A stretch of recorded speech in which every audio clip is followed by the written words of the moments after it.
अपने भाई टिचाला की जान बचाने के लिए उसकी बहन शूरी अपनी लैब में कई सारे टेस्ट कर रही होती है ताकि किसी तरह वो एक नकली जड़ी बूटी बना ले जो बहुत ही ताकतवर है, जिसके बाद उसकी ड्रिंक बनाकर वो टिचाला को पिला दे और उसकी जान बच जाए। दरअसल इस वक्त वकांडा में वो जड़ी बूटी एक भी नहीं होती। शूरी यहाँ पर बहुत कोशिश करती है मगर फिर भी वो उस जड़ी बूटी को बनाने में कामयाब नहीं होती। यहाँ पर वो अपने रोबोट से भी अपने भाई के बारे में पूछ रही होती है, जिस पर रोबोट कहता है कि टिचाला की हालत बहुत ही नाजुक है, उसका बचना बहुत मुश्किल है, उसके दिल की रफ्तार भी लगातार नीचे गिर रही है। करीब इसकी फौरनी बाद शूरी के पास उसकी माँ रमोंडा आती है जो कहती है बस रुक जाओ शूरी, अब ये सब करना बंद कर दो, कोई फायदा नहीं है क्योंकि टिचाला अब नहीं रहा, वो मर चुका है। ये बात बताते ही शूरी और उसकी मोम रमोंडा दोनों ही रोने लगती है। अब अगले ही दिन टिचाला का फ्यूनरल किया जाता है, यानी उसे दफनाया जाता है, जहाँ वकांडा के सभी लोग अपने राजा टिचाला को बड़े अच्छे से आखिरी गुड बाय करते। अब ऐसे ही करते करते एक साल गुजर जाता है, जहाँ वकांडा ने ये वक्त अपने किसी भी राजा या रानी के बगैर गुजार दिया था। मगर अब एक साल गुजर जाने के बाद वकांडा ने रमोंडा को ही अपनी रानी बना लिया होता है ताकि वो अपने बेटे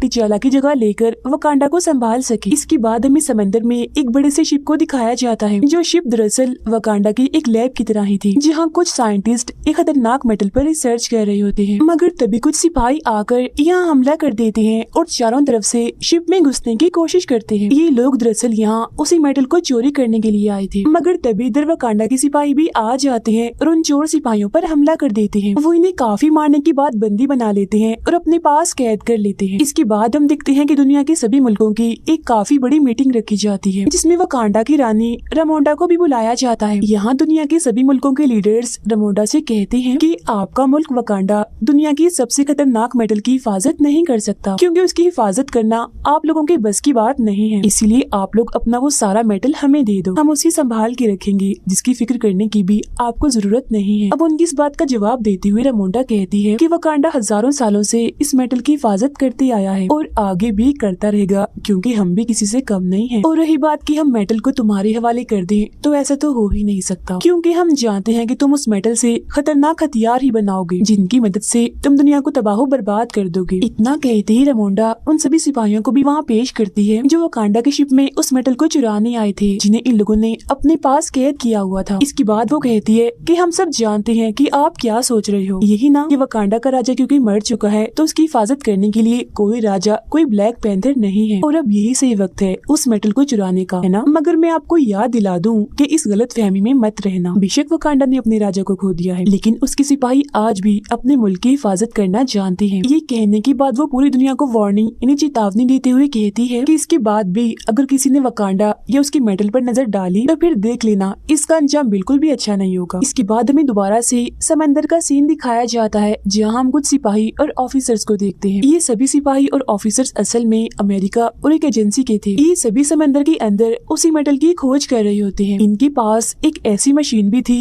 जो उस मेटल को ढूंढ सकती थी, जहाँ फिर इसी मशीन के जरिए उन्हें पानी में एक जगह आखिरकार इस मेटल के बारे में पता लगता है। तब उस मेटल को देखने दो ऑफिसर्स पानी में जाते हैं, मगर फिर तभी उन लोगों पर हमला हो जाता है और हमला करने वाले और कोई नहीं बल्कि नेमोर के शहर के सिपाही होते हैं। नेमोर के इस शहर का नाम टालोकान होता है, जिसे हम अटलांटिस के नाम से भी जानते हैं। अब यहाँ पर टालोकान के लोग सभी अमेरिकन सिपाहियों को मार देते हैं। फिर इधर हमें ये भी पता चलता है कि जब हजारों साल पहले आसमान से ये मेटल जमीन पर आया था, तब वो वकांडा के साथ साथ टालोकान के समंदर में भी गिरा था। मतलब कि ये मेटल वकांडा के अलावा टालोकान के पास भी है, जिसे चुराने ही अमेरिकन सिपाही आए थे। पर अब क्योंकि उनके पास ये मेटल है, तो टालोकान के सिपाहियों ने भी इससे अपने हथियार बनाए हुए। नेमोर जो हथियार इस्तेमाल करता है, जो एक रॉड है, वो भी इसी मेटल का ही बना हुआ है। उधर रमोंडा अपनी बेटी शूरी को एक नदी के किनारे लाती है, जहाँ रमोंडा अपनी सफेद लिबास को जला देती है, जो उसने अपने बेटे टिचाला की मौत की वजह से पहना हुआ था। ऐसा उसने इसीलिए किया ताकि वो अपने बेटे की मौत की गम से बाहर आ जाए। असल में ये वकांडा के लोगों की सोच होती है कि अगर हम सफेद लिबास को जला दें तो मरने वाले की गम से हम बाहर आ जाएंगे और हमें उसकी याद भी नहीं आएगी। मगर क्योंकि शूरी इन सब पर यकीन नहीं करती थी,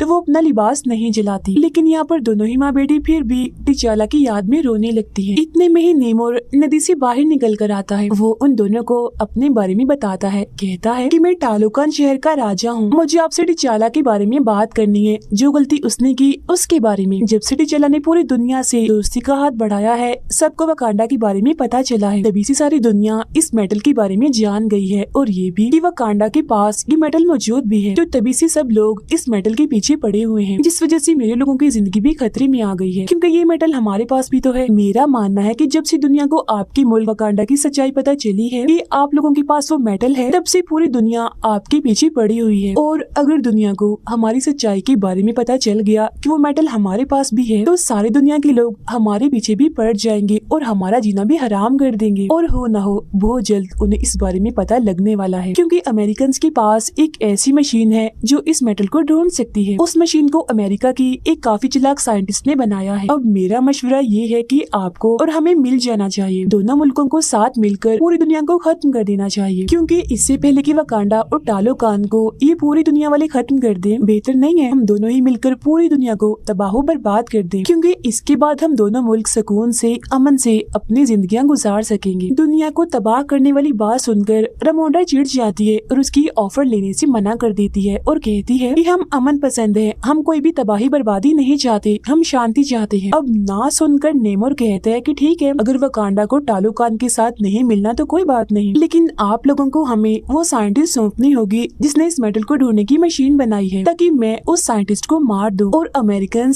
मेटल को ढूंढते हुए हमारे मुल्क में ना आ जाएं। अब नेमोर उन्हें एक हफ्ते का वक्त देते हुए कहता है कि मैं एक हफ्ते बाद दोबारा आऊंगा, अकेला नहीं बल्कि अपनी पूरी फौज के साथ, और तब तक अगर आपने उस साइंटिस्ट को हमारे हवाले कर दिया तो हम समझ जाएंगे कि वकांडा हमारा दोस्त है, लेकिन अगर ऐसा ना हुआ तो हम पूरी दुनिया के साथ साथ वकांडा को भी तबाह बर्बाद करके रख देंगे। और फिर ये धमकी देने के बाद नेमोर यहाँ से चला जाता है। इसके बाद रामोंडा वापस आकर अपने जनरल को ये काम देती है कि वो उस साइंटिस्ट को कैसे भी करके पकड़ कर लाए जिस साइंटिस्ट ने मेटल ढूंढने वाली मशीन बनाई है। तब यहाँ जनरल कहती है कि मैं आपकी बेटी शूरी को भी अपने साथ लेकर जाना चाहती हूँ, जहाँ पहले तो रामोंडा इसके लिए मना कर देती है, मगर बाद में शूरी को ले जाने के लिए मान जाती है। जिसके बाद शूरी और जनरल अमेरिका पहुँच जाती है और कैसे भी करके उस साइंटिस्ट को ढूंढ ही लेती है। यहाँ उन्हें हैरान करने वाली बात ये पता चलती है कि वो साइंटिस्ट सिर्फ 19 साल की एक कॉलेज जाने वाली लड़की है जिसका नाम आयरन हार्ट है। उसे खोजते ही वो दोनों उसे अपने साथ ले जाने लगती हैं, मगर तभी उन्हें पता चलता है कि अमेरिका और एजेंसी के लोग कब से उनके पीछे पड़े हुए हैं और उन्होंने हमेशा से ही शूरी और आयरन हार्ट पर नजर रखी हुई थी। वो लोग अब इन तीनों को सरेंडर करने का बोलते हैं, इन्हें खुद को उनके हवाले करने का, मगर तभी वो साइंटिस्ट यानी आयरन हार्ट अपने असली रूप में आ जाती है, मतलब अपना सूट पहनकर वहाँ से उड़ जाती है। जिसके बाद शूरी और जनरल भी उसकी गाड़ी और बाइक लेकर वहाँ से निकल जाती है। अब यहाँ तो किसी तरह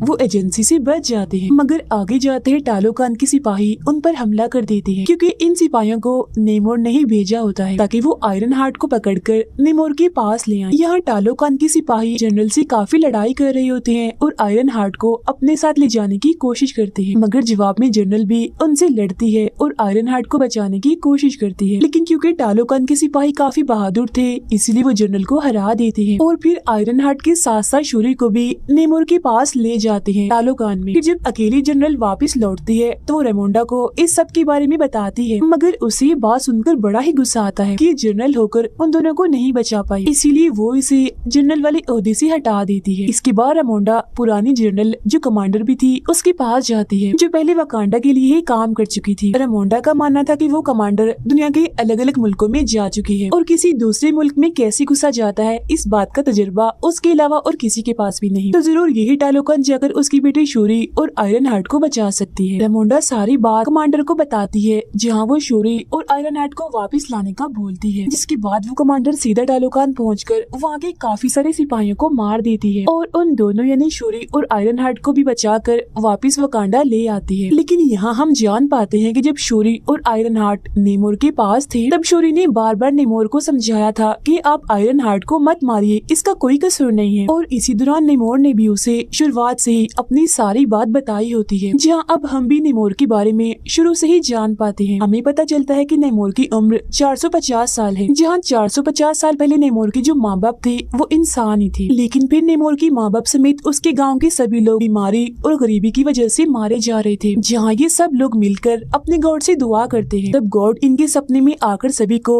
एक फूल के बारे में बताते हैं जो बिल्कुल उस कीमती ताकतवर जड़ी बूटी जैसा था, वही जड़ी बूटी जिसे शूरी भी अपने लैब में बनाने की कोशिश कर रही थी। फूल के बारे में पता लगने के बाद नेमोर के माँ बाप और गांव के सभी लोग पानी में जाकर उस फूल को हासिल कर लेते हैं और उसका रस निकाल कर पी जाते हैं, मगर उसे पीते ही इनका जिस्म और दिमाग एकदम बदल जाता है। पूरे जिस्म का रंग ही नीला पड़ गया था। इंसान तो ये कहीं से भी नहीं लग रहे थे। थे, मगर ऐसा होते ही इनकी ताकतें काफी हद तक बढ़ जाती हैं। लेकिन एक दिक्कत थी, ये लोग ऐसे बनने के बाद जमीन पर नहीं रह सकते थे। तब जिंदा रहने के लिए ये लोग पानी में जाते हैं, क्योंकि अब ये सिर्फ वही रह सकते। ये वो वक्त था जब नेमोर पैदा होने वाला था, जहाँ कुछ वक्त के बाद वो पैदा हो ही जाता है। और क्योंकि नेमोर की मोम ने भी इस फूल को इस्तेमाल किया था, इसीलिए सारी ताकतें नेमोर को भी मिली थी। मगर हैरत थी कि वो पानी के साथ साथ बाहर जमीन पर भी जिंदा रह सकता था। इसके अलावा उसके पैरों में पंख भी थे और कान भी नुकीले थे। लेकिन कुछ वक्त के बाद जब वो बड़ा हो रहा होता है तो उसकी मोम की मौत का वक्त करीब आ गया होता है। मरने से पहले उसकी मोम की बस यही आखिरी ख्वाहिश थी कि मैं अपनी पहले की दुनिया इन्हीं जमीन को देखना चाहती हूँ, और अगर ना देख पाऊँ तो मुझे मेरे गाँव में ही दफनाया जाए। अब अपनी मोम की आखिरी ख्वाहिश को पूरा करने के लिए नेमोर उनकी लाश को उनके गाँव में ले जाता है। मगर यहाँ आकर वो देखता है कि गाँव के लोगों पर बाहर के लोग जुल्म कर रहे हैं, जो नेमोर पर भी गोली चलाते हैं। अब उसे तो इस हमले से कुछ भी नहीं होता, मगर उन सभी लोगों को मारकर वो इस पूरी जगह को जला देता है। और बस इसी दिन के बाद से ही नेमोर पानी के बाहर यानी जमीन पर रहने वाले लोगों से नफरत करने लगता है। अपनी सारी कहानी बताने के बाद उसने शूरी को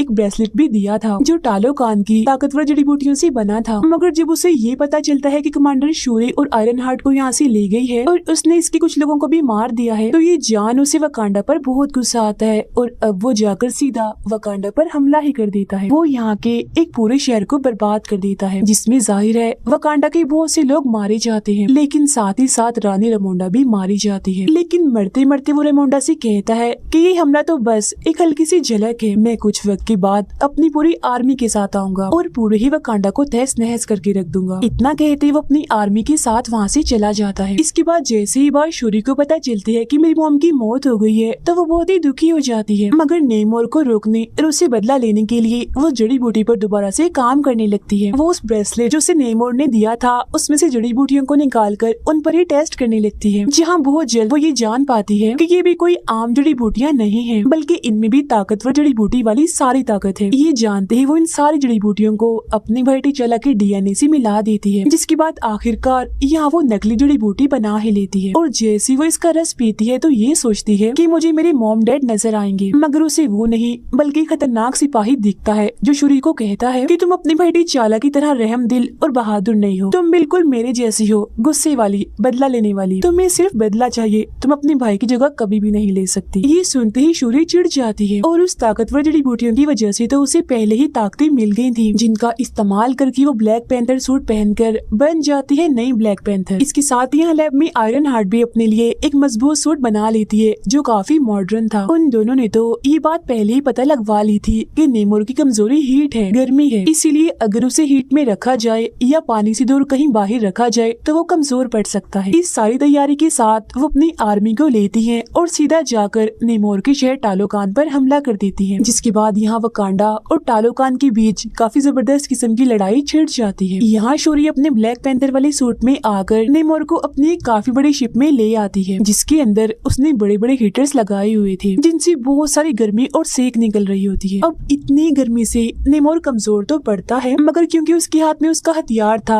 यानी वो रॉड जो खतरनाक मेटल से बना था, उसकी मदद से वो उस पूरी शिप को ही तबाह कर देता है, जिसके बाद अब वो शिप नीचे गिरने वाली होती है। मगर शूरी यहाँ अपनी ताकत लगाकर कैसे भी करके शिप को उड़ाकर एक रेगिस्तान में ले जाती है, ताकि वो नेमोर को पानी से दूर रख सके, उसे कमजोर करने के लिए। अब रेगिस्तान में आकर नेमोर और शूरी के बीच काफी खतरनाक लड़ाई छिड़ जाती है, जिसमें नेमोर अपने रॉड को शूरी के पेट के आर पार कर देता है, जिससे वो काफी कमजोर हो जाती है। ऐसा करने के बाद वो पानी की तरफ वापस जाने लगता है, ताकि उसे दोबारा से ताकत मिल सके। मगर पानी तक जाने से पहले ही शूरी अपने टूटे हुए शिप को तबाह कर देती है, यानी उसे उड़ा देती है, जिससे निकलने वाली आग से इतनी गर्मी पैदा हो जाती है कि नेमोर कमजोर होने लगता है। जिसके बाद वो उसी के हथियार से नेमोर पर हमला कर देती है और कहती है कि या तो तुम इस जंग में हार मान जाओ या मैं तुम्हारी जान ले लूंगी। अब यहाँ तुम्हारे लिए हार मानना ही बेहतर है, क्योंकि अगर तुमने जंग ना रोकी तो बाकियों के साथ साथ तुम्हारे लोग भी मारे जाएंगे। वो शूरी की ये बात मान जाता है, इसलिए उसके सामने हार मान जाता है। वो दोनों अब एक साथ मिल जाते हैं और अपने लोगों के पास आकर जंग को खत्म कर देते हैं, जिसके बाद अब ये दोनों एक दूसरे के दोस्त बन जाते। सब कुछ बिल्कुल ठीक हो गया था, दोनों मुल्कों के लोग बहुत खुश रहने लगे थे। लेकिन यहाँ हम जान पाते हैं कि वकांडा का ये असूल है कि किसी भी इंसान को राजा या रानी बनने से पहले खुद को साबित करना होता है। उसे अपने मुल्क में होने वाली तलवारबाजी और लड़ाई में जीतकर ये साबित करना होता है कि मैं सबसे बहादुर हूँ, मैं ताकतवर भी हूँ और राजा बनने के काबिल भी। लेकिन हाँ, ये सब उसे बगैर किसी भी ताकत जैसे उस जड़ी बूटी का इस्तेमाल किए बगैर करना है। अब क्योंकि शूरी ही नई रानी बनेगी इसलिए उसने भी खुद को साबित करना था ये लड़ाई जीतकर। मगर तभी दिखाया जाता है कि शूरी यहाँ नहीं है, वो इधर से गायब है और यहाँ एक ताकतवर और खतरनाक सिपाही था जो लड़ रहा था। इसका मतलब ये था कि अब यही सिपाही वकांडा का नया राजा होगा। अब हम शूरी को देखते हैं जो यहाँ से सीधा गई होती है कमांडर के पास, जहाँ उसने अपना सफेद सोग वाला लिबास जला दिया होता है ताकि वो अपने भाई और माँ के गम से बाहर आ सके, क्योंकि अब उसे भी ऐसी बातों पर यकीन होने लगता है। यही वो कमांडर शूरी को अपने बेटे से मिलवाती है और बताती है कि मैंने